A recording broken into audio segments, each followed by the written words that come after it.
পশ্চিমবঙ্গের এক প্রত্যন্ত গ্রামের নাম শালবনী। চারিদিকে ধানক্ষেত, বাঁশঝাড় আর বিশাল বটগাছ। গ্রামের পাশ দিয়েই বয়ে গেছে একটি ছোট্ট বাঁকা নদী, যা দেখলেই যেন মন প্রাণ জুড়িয়ে যায়। পাখিদের কিচিরমিচির, রোদের মিষ্টি আলো, শান্ত গ্রামের পরিবেশ।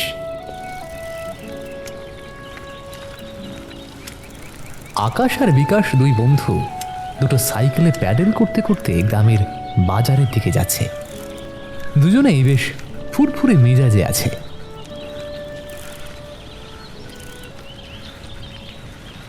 আকাশ, জলদি চালা রে। বাজারে মহেশ কাকার দোকান থেকে জিলিপি আর গরম সিঙ্গারা খেতেই হবে, বড্ড খিদে পেয়েছে। তুই আজ তো একটা পেটুক, জানিস তো। এই তো আর একটুখানি, মাঠের রাস্তাটা পার হলেই বাজার। দেখছিস বিকেলের আবহাওয়াটা কি চমৎকার। আবহাওয়া ভালো, কিন্তু একটু কেমন যেন গুমোট গরম লাগছে রে। বাতাসটাও কেমন যেন স্তব্ধ। দূর, চৈত্র বৈশাখ মাসে এমন গরম তো পড়েই। চল জোরে চালা। গোধূলির আলো শেষ হয়ে আসছে। আকাশে হঠাৎ করেই মেঘের আনাগোনা দেখা দিল। বাজার করা শেষ করে দুই বন্ধু যখন গ্রামের দিকে ফিরছে, তখন চারপাশটা বেশ অন্ধকার হয়ে এসেছে। হঠাৎ করে বিকাশের সাইকেল থেকে একটা ফুস করে শব্দ হয় এবং সাইকেলটি একপাশে হেলে যায়। দূর সালা, যা ভেবেছিলাম তাই হলো। আমার পেছনের চাকাটা একদম বসে গেছে রে আকাশ, পাংচার হয়ে গেছে।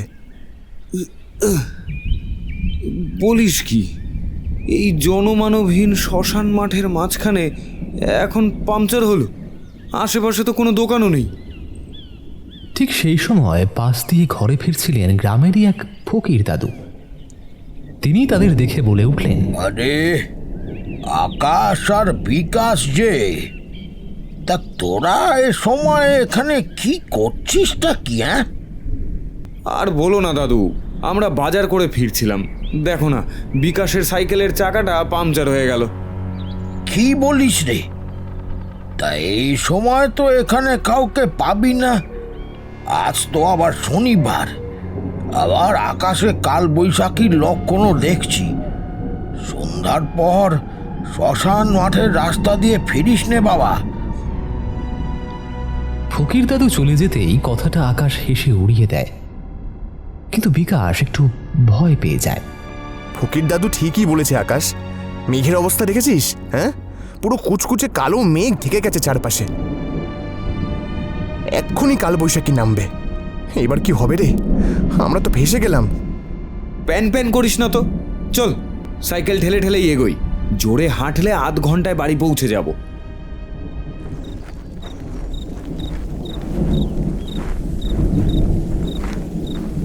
হালকা ঝিঝি পোকা ডাকছে। দূর থেকে ভেসে আসছে মেঘের ডাক এবং শুকনো পাতার খড়খড় শব্দ। আকাশ এবং বিকাশ সাইকেল ঠেলে তাড়াতাড়ি বাড়ি চলেছে। তাদের টর্চের আলো অন্ধকারের বুক চিরে এগিয়ে যাচ্ছে।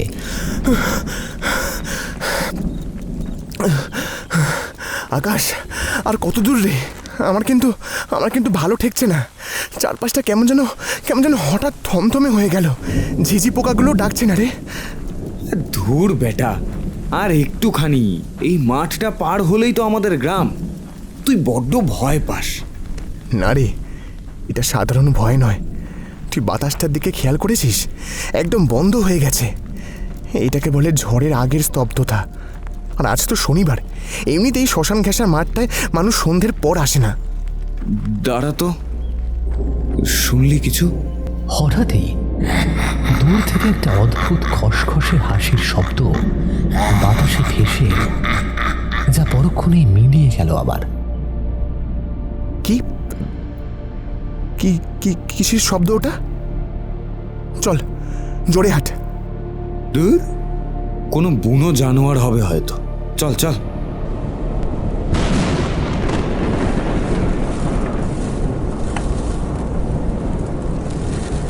হঠাৎ এক ঝটকায় তীব্র বাতাস বইতে শুরু করলো, ধুলোবালির ঝড়। গাছের ডালপালা ভাঙার মর্মর শব্দ, বজ্রপাতের প্রচণ্ড আওয়াজ। মনে হচ্ছে যেন হঠাৎ কোনো শক্তি প্রকৃতির উপরে আঘাত করছে।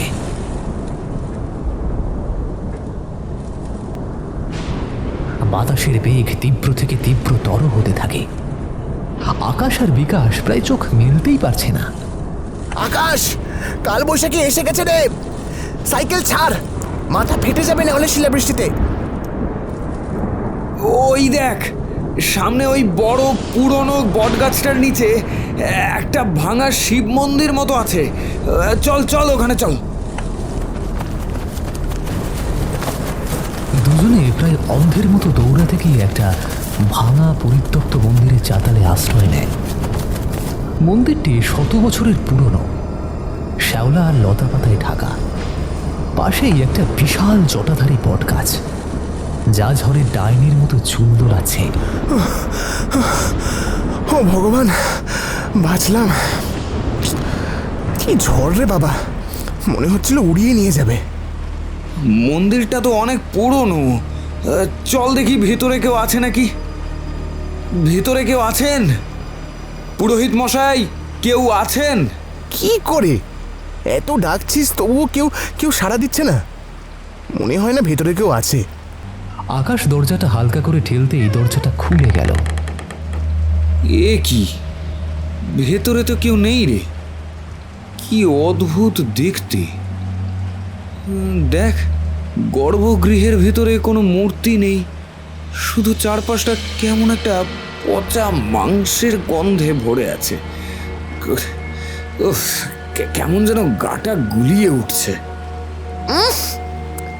সত্যি তো, কি ভয়ানক গন্ধ। কোনো মরা পশু টশু পড়ে আছে নাকি ভেতরে? ঠিক সেই সময়ই ঢং ঢং করে ঘন্টার একটা বিরাট শব্দ হলো। এই আকাশ, শুনলি? ঘন্টার শব্দ হলো না? হ্যাঁ রে, তা তো শুনলাম, কিন্তু মন্দিরে তো মূর্তি নেই, তা ঘন্টা আসবে কোথা থেকে?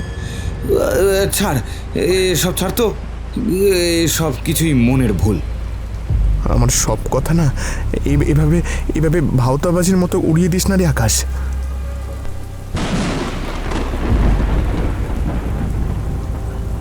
বাইরে মুষলধারে বৃষ্টি আর বিদ্যুৎ চমকাচ্ছে।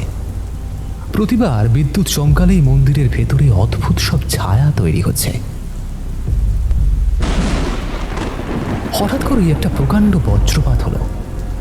ঠিক তখনই মন্দিরের ভিতর থেকে একটা ভারী খসখসে কণ্ঠস্বর ভেসে আসে। কণ্ঠটা যেন মাটির তলা থেকে উঠে আসছে।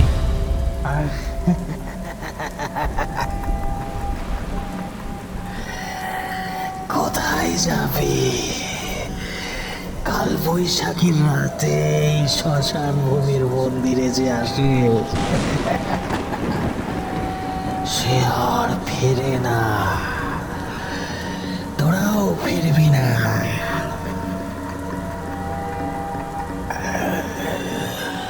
এতদিন পর আমার সব আশা পূরণ হবে।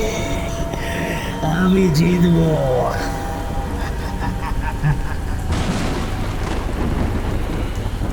আকাশের হাত থেকে টর্চটা পড়ে যায়।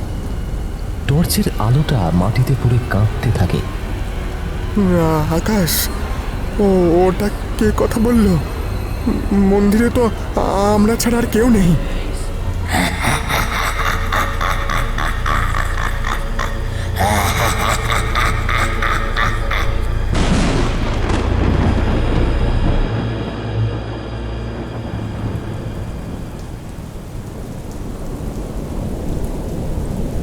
আর এদিকে আকাশ আর বিকাশের বাড়ির লোক, সাথে গ্রামের আরো জনাদশেক মানুষ হ্যারিকেন আর লাঠি নিয়ে ওই ঝড়ের মধ্যেই মাঠের রাস্তায় খোঁজাখুঁজি করছে।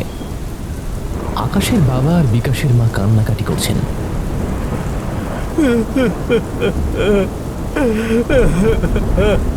আকাশ, ও আকাশ, কোথায় আছিস বাবা তোরা? আকাশ,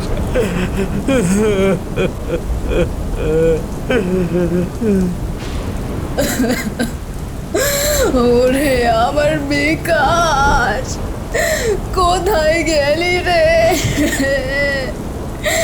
এই ঝড়ের মধ্যে ছেলে দুটো কোথায় আটকে পড়লো ভগবান?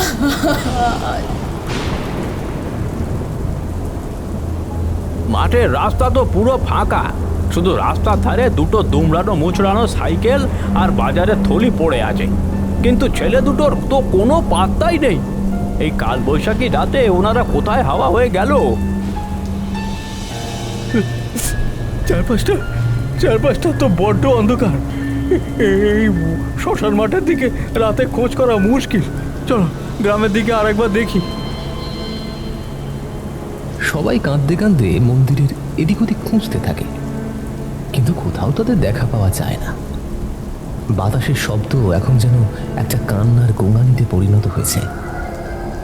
মন্দিরের কোণা থেকে ফিসফিসানি শব্দ বাড়ছে।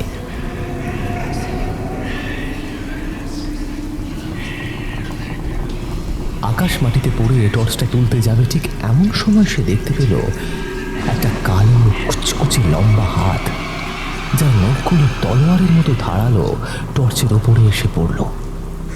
আকাশ ছিটকে পিছিয়ে যায়। বিকাশ, বিকাশ পালা, ওটা কোনো মানুষ না, পালা।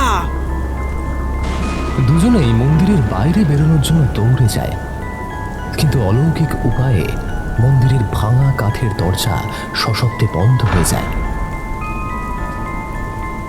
বাইরে তখন কালবৈশাখীর তাণ্ডব চলছে।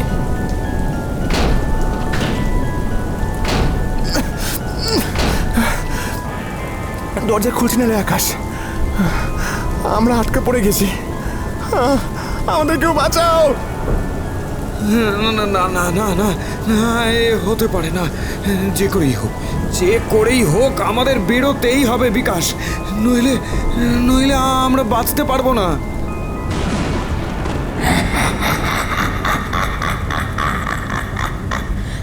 তারা দুজনেই সাইকেল ছেড়েই দিকবিদিক শূন্য হয়ে মেঠো রাস্তা দিয়ে দৌড়তে থাকে। পিছনে সেই মন্দিরের দিক থেকে একটা ক্রুদ্ধ এবং হতাশ গর্জন ধীরে ধীরে বাতাসে মিলিয়ে যায়।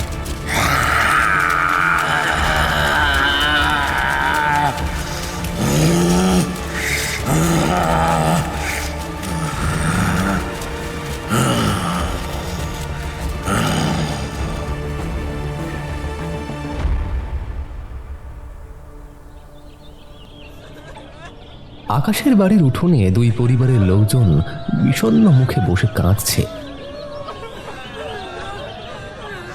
এমন সময় দূর থেকে দেখা যায় আকাশ এবং বিকাশ জামা কাপড় ছেঁড়া, কাদামাখা এবং ফ্যাকাশে মুখে ছুটতে ছুটতে উঠোনে এসে ঢুকল। তাদের দেখেই বাড়ির লোকজন চিৎকার করে কেঁদে উঠে জড়িয়ে ধরে। ওরে, তোরা বেঁচে আছিস? সারা রাত তোদের কত খুঁজলাম, কোথায় ছিলিস তোরা? সারা রাত এই ঝড় বৃষ্টির মধ্যে তোরা আমাদের এভাবে কাঁদালি? হ্যাঁ, কি হয়েছিল কাল রাতে বল? তোদের সাইকেলগুলোই বা ওই শ্মশানের মাঠে ওভাবে পড়েছিল কেন? কোথায় ছিলিস তোরা? বাবা, কাল বিকেলে ফেরার পথে বিকাশের সাইকেলটা পাংচার হয়ে যায়। তারপর যখন আমরা হেঁটে ফিরছিলাম, হঠাৎ কালবৈশাখী ঝড় শুরু হলো।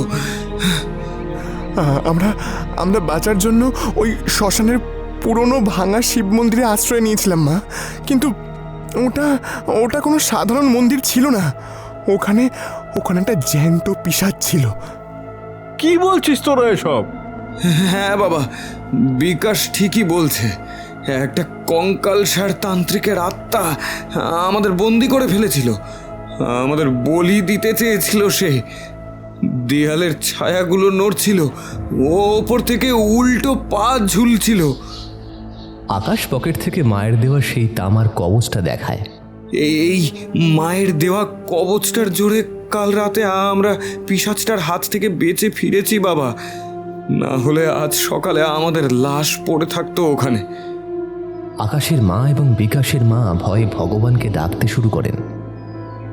উঠোনে দাঁড়িয়ে থাকা গ্রামের প্রবীণ মোড়ল দীর্ঘশ্বাস ফেলেন এবং বলেন, আমি জানতাম 30 বছর আগের সেই পিশাচ সাধকের অতৃপ্ত আত্মা আজও কালবৈশাখী রাতে শিকার খোঁজে। তোদের কপাল ভালো যে মায়ের কবচ তোদের রক্ষা করেছে, আর কখনো ওই রাস্তায় ভুলেও যাস না বাবা। কিন্তু এমনটা কেন হলো মোড়ল মশাই? আর সেই বৃদ্ধ অশরীরীটা বা কে, যে এখনো এত হিংস্র? তাহলে শোনো, আজ থেকে 30 বছর আগে সে ঠিক ছিল আমাদের মতোই সাধারণ মানুষ। অমরত্ব পাওয়ার লোভে এই মন্দিরে সে পিশাচ সাধনা করেছিল। এছাড়া আরও অন্যান্য অশুভ সাধনা সে করত। এমনকি সেই মন্দিরের মূর্তিকে সে উচ্ছেদ করে আর পুরোহিতকে সেই মন্দির থেকে বের করে দেয়। সে চেয়েছিল জগৎ সংসারের সবচেয়ে শক্তিশালী সাধক হতে, অমর হতে। কিন্তু আশ্চর্যের বিষয় হলো, একদিন রাতে শেষ বলি সম্পূর্ণ হওয়ার আগেই তীব্র ঝড়ের দাপটে সেদিন রাতে সে মারা যায়। তখন থেকে প্রতি কালবৈশাখীতে 2টো প্রাণ সে চায়। আকাশ আর বিকাশ একে অপরের দিকে তাকায়, কিন্তু কেউই কিছু বলে না। সকালের মিষ্টি রোদেও তাদের শরীরটা একবার কেঁপে ওঠে যেন। আর তারা বুঝতে পারে কালবৈশাখী সেই ঝড়ের রাত তারা সারা জীবনে ভুলতে পারবে না।